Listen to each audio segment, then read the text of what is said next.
बिस्मिल्लाहिर्रहमानिर्रहीम। अस्सलामु अलैकुम। नाज़रीन, आप देख रहे हैं न्यूज़ स्टूडियो और मैं हूं इफ्तिखार। दुरूद व सलाम हो मोहम्मद और आले मोहम्मद पर। नाज़रीन, चैनल पर नए चैनल को सब्सक्राइब कर लें, बेल आइकन भी प्रेस कर लें ताकि असल खबर आपको बर वक्त मिल सके।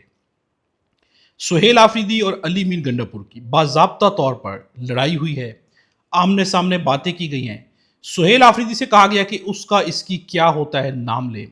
जनरल का नाम लिया गया है। क्या वाकई ग्रुप बंदी हो चुकी है? कल पार्लिमानी पार्टी का इजलास हुआ। क्या सुहेल आफरीदी अददी तौर पर यानी कि तादाद के तौर पे ये साबित कर पाए हैं कि उनकी अदम एतमाद की ज़रूरत है या नहीं है, उन एतमाद का वोट लेना चाहिए या नहीं लेना चाहिए? कल जो बहस तकरार हुई है, खुल के यहाँ पर अली मीर गंडापुर भी सामने आए हैं और उन्होंने खुल के सुहेल आफरीदी के ऊपर तंज किया है। इस पर डिटेल से बात करेंगे। इस वक्त पीटीआई के हालात क्या चल रहे हैं, इस वक्त निज़ाम के साथ उनकी डील कहां पर पहुंची है, इस पर भी खुल के बात करेंगे। मुकम्मल देखिएगा वीडियो। नाज़रीन, सबसे पहले खबर सामने आती है कि खैबर पख्तूनख्वा के 30 एमपीएस के बागी ग्रुप ने कल पेशावर में एक मीटिंग की और उस मीटिंग के अंदर जो चीज़ डिस्कस हुई कि इस ग्रुप को, जो बागी ग्रुप है, उसे एक नाम दिया जाए। फिर कहा गया कि इसकी मंगल को इस्लामाबाद में मीटिंग होगी और अली मीर गंडापुर भी वहां पर होंगे। उसके बाद, इस मीटिंग के बाद वहां से अडयाला जेल जाने का फैसला किया जाएगा। अब ये खबर भी सामने आती रही। अब ये खबर सही थी, गलत थी, लेकिन ऐसी खबरें सामने आई। लेकिन कल पार्लिमानी पार्टी का इजलास हुआ तो वहां पर कम अज कम अददी तौर पर यानी कि नंबर्स के तौर पे सुहेल आफरीदी ज्यादातर लोगों को इकट्ठा कर पाए हैं। लग रहा था कि काफी लोग नहीं आएंगे, दावे किए गए कि लोग नहीं आएंगे, लेकिन नाज़रीन उसके अंदर लोग आए। जिसके बाद सुहेल आफरीदी ने अब क्या कहा, उनका कहना है कि प्रोपेगंडे के बावजूद एमपीएस की इजलास में शिरकत इत्तेहाद का वाज़ेह सबूत है। इजलास में शिरकत पर इराकीन असम्बली को खुश आमदीद कहता हूं। ना हमें कोई तोड़ सकता है और ना ही इमरान खान के नजरिए से पीछे हटा सकता है। मुखालिफिन ने भरपूर कोशिश की। अब यहां पर उन्होंने मुखालिफिन का लफ्ज इस्तेमाल किया है। मुखालिफिन ने भरपूर कोशिश की कि हमारे माबैन तोड़ पैदा करें, मगर कसीर तादाद में आपकी शिरकत इनके मुंह पर एक थप्पड़ है। अब यहां पर सुहेल आफरीदी ने सबका शुक्रिया अदा किया। वाकई एक बड़ी तादाद में वहां पर जो है पार्लिमान के लोगों ने शिरकत की। कुछ लोग उसमें से मिसिंग भी थे। अब इसके बाद सबसे इंपॉर्टेंट चीज जो सामने आती है वो है व्हाट्स ग्रुप के अंदर कुछ चैट हुई है। अब वहां पे सुहेल आफरीदी ने क्या लिखा? सुहेल आफरीदी ने वहां पर लिखा पार्टी के अंदर एक जर्नैल। अब उन्होंने यहां पर लफ्ज जर्नैल इस्तेमाल किया है। पार्टी के अंदर एक जर्नैल ने 27 एमपीएस साथ होने का दावा किया है। पार्टी के अंदर के जर्नैल ने पार्टी के बाहर के जर्नैल से वादा किया है कि वो इमरान खान की हुकूमत गिरा देगा। अब ये सुहेल आफरीदी का लिखना है। यहां पर उन्होंने जर्नैल का लफ्ज इस्तेमाल किया और उन्होंने कहा कि पार्टी के अंदर का जो जर्नैल है उसने बाहर के जर्नैल से, यानी वाज़ेह तौर पर कहा गया कि जो भी प्रोपेगंडा कर रहे हैं उन्होंने बाहर के यानी एस्टेब्लिशमेंट से कहा हुआ है कि हम पार्टी गिरा देंगे, या एस्टेब्लिशमेंट के तर्जुमान मोहसिन नकवी से कहा हुआ है कि पार्टी गिरा देंगे। अब इसके बाद यहां पर सामने आते अली मीर गंडापुर।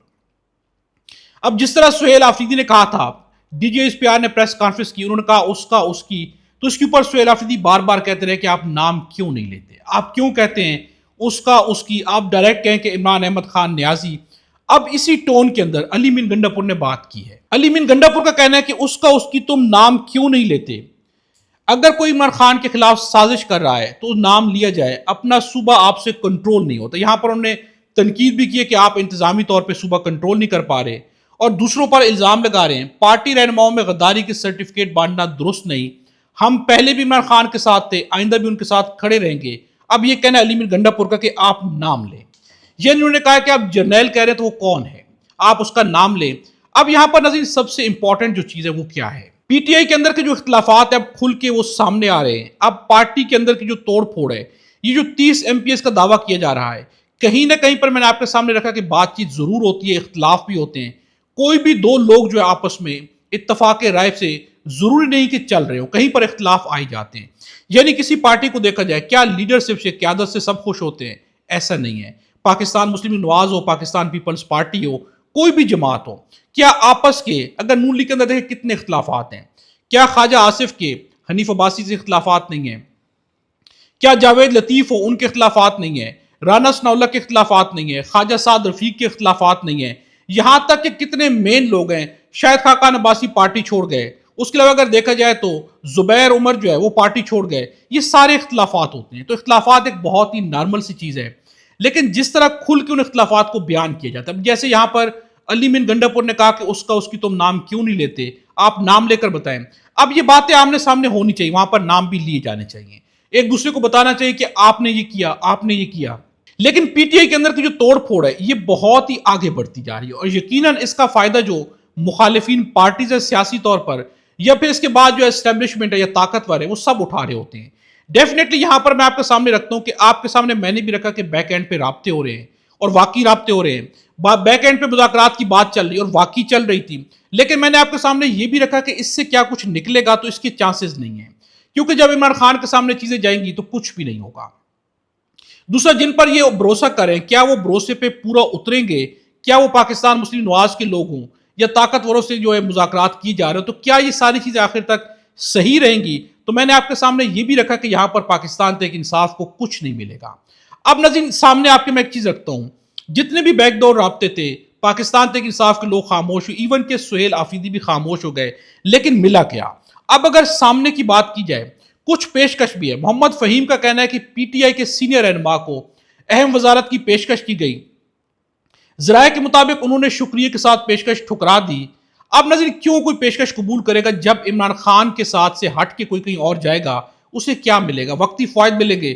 اس کے بعد عوام جو کرتی ہے وہ سب جانتے ہیں. لیکن یہاں پر سب سے امپورٹنٹ پوائنٹ کیا ہے؟ اب اگر دیکھا جائے کہ مذاکرات اسٹیبلشمنٹ سے ہو رہے تھے یا پاکستان مسلم نواز یعنی کہ حکومت سے ہو رہے تھے، اگر وہ کہیں پر بھی کامیاب ہوتے یا ہونے کے چانسز ہوتے، تو پھر گلگت بلتستان کے اندر الیکشن میں جو ہو رہا ہے، کیا ایسا ہو رہا ہوتا؟ تو ایسا ہرگز نہ ہوتا. جس طرح سے پاکستان تحریک انصاف کو روکا جا رہا ہے، جس طرح سے وہاں پہ حالات کو ان کے لیے تنگ کیا جا رہا ہے، دوبارہ سے فارم 47 کی تیاریاں کی جا رہی ہیں، تو اس سے واضح ہو جاتا ہے کہ پاکستان تحریک انصاف کے کسی کے ساتھ بھی حالات اچھے نہیں ہیں. مذاکرات کی ساری باتیں ہوا ہو گئی ہیں. اس لیے سہیل آفریدی بھی اب غصے کے اندر نظر آتے ہیں. دوبارہ سے احتجاج کی ضرورت ہے، تحریک کی ضرورت ہے، جس کو چلانے کے وہ در پہ. یعنی مذاکرات، میں نے پہلے بھی کہا کہ پاکستان تحریک انصاف کے، حکومت کے یا اسٹیبلشمنٹ کے مذاکرات کبھی کامیاب ہوں تو یہ بہت مشکل ہے. یہ مذاکرات کامیاب ہوتے ہوئے نظر نہیں آتے. اب میں آپ کے سامنے آخری خبر رکھ دیتا ہوں. جاوید چودھری جیسے لوگ جو کہ حکومت کو بھی سپورٹ کر رہے ہوتے ہیں، یعنی نظام کا بھی حصہ ہوتے ہیں، اب ان کا کیا کہنا ہے؟ ان کا کہنا ہے کہ امریکہ پاکستان کی تعریف کر رہا ہے. امریکہ جب کسی ملک کی تعریف کرے تو اس کے ساتھ وہی سلوک کرتا ہے جو ایک قربانی کے بکرے کے ساتھ ہوتا ہے. پہلے بکرے کو نہلایا جاتا ہے، آنکھوں میں سرما ڈالا جاتا ہے، مہندی لگائی جاتی ہے، نوٹوں کے ہار پہنایا جاتا ہے، پھر ذبح کر کے گوشت کھایا جاتا ہے. اب یہ کہنا ہے جاوید چودھری کا. اب یہاں سے اندازہ لگا رہے ہیں کہ جاوید چودھری جیسے لوگ خود کہہ رہے ہیں کہ پاکستان کو قربانی کا بکرا امریکہ بنا کے بیٹھا ہوا ہے، نہلایا جا رہا ہے، اس کے بعد چھری پھیر دی جائے گی. اب ناظرین، جاوید چودھری جیسے لوگ یہاں پر اٹینشن چاہتے ہیں. جب انہیں تھوڑی دیر کے لیے اگنور کیا جاتا ہے تو سسٹم کے اندر دوبارہ واپس آنے کے لیے وہ اس طرح کے بیانات دیتے ہیں تاکہ دوبارہ ان سے روابط بھی ہو. لیکن یہ بیان ایک حقیقت بھی موجود ہے کہ امریکہ کے ساتھ دوستی ان کے ساتھ دشمنی سے کہیں زیادہ خطرناک ہوتی ہے. نظیر، اب تک کے لیے اتنا ہی ہے. اگلی ویڈیو میں آپ سے دوبارہ ملاقات ہوگی. خدا ہم سب کو اور ہمارے وطن پاکستان کو اپنی حفظ میں رکھے.